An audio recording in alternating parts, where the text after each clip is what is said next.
ये आकाशवाणी गोरखपुर है। अब आप सुषमा श्रीवास्तव से क्षेत्रीय समाचार सुनिए। केंद्र सरकार हॉटस्पॉट मुक्त क्षेत्रों में अधिसूचित सेवाओं में कल से कुछ छूट देगी।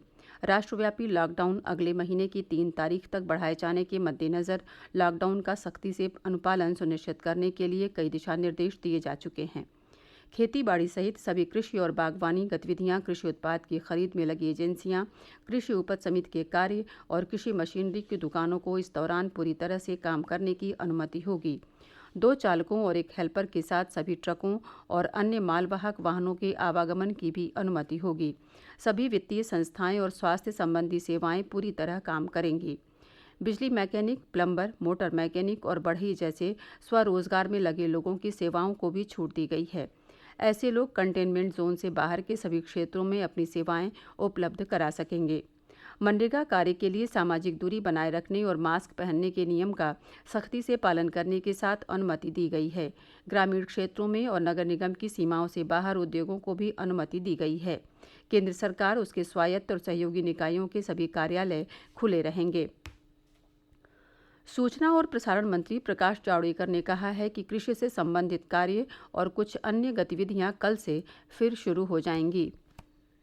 जो खेती के लिए जरूरत है वो खेत से लेकर खलिहान से लेकर बाजार तक सब कुछ खुलेगा और प्रोसेसिंग तक। उसके बाद खुलेगा कल से उद्योग जो है ग्रामीण इलाकों में वो सब खुलेंगे, तो वहाँ रोजगार और बाकी सब होगा।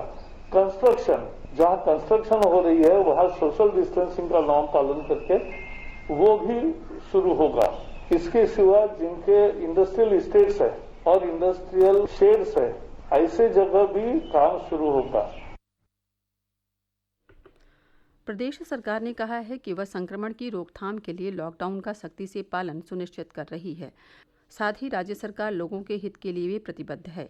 मुख्यमंत्री योगी आदित्यनाथ ने कहा कि लॉकडाउन के कारण कोई भी व्यक्ति भूखा नहीं रहना चाहिए।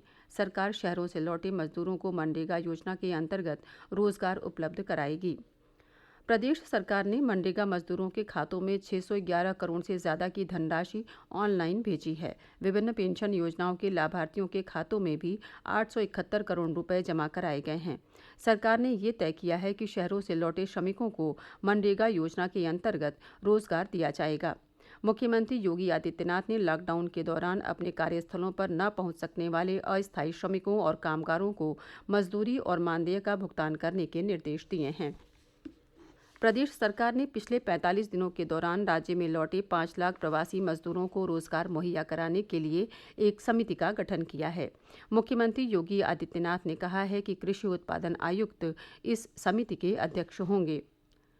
केंद्र सरकार ने इन खबरों का खंडन किया है कि केंद्र सरकार के पेंशन धारकों की पेंशन में 20% कटौती पर विचार किया जा रहा है। सरकार ने कहा है कि इस प्रकार की खबरें निराधार हैं।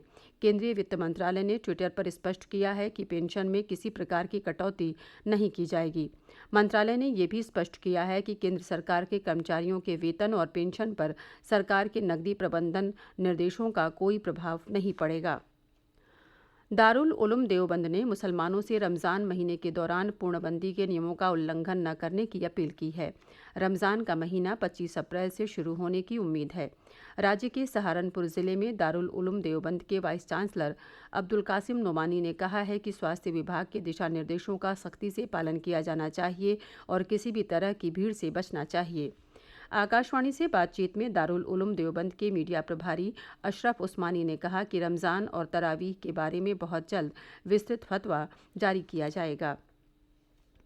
राजस्थान के कोटा में फंसे सैकड़ों विद्यार्थियों को लेकर लगभग 300 बसें प्रदेश वापस आ गई हैं।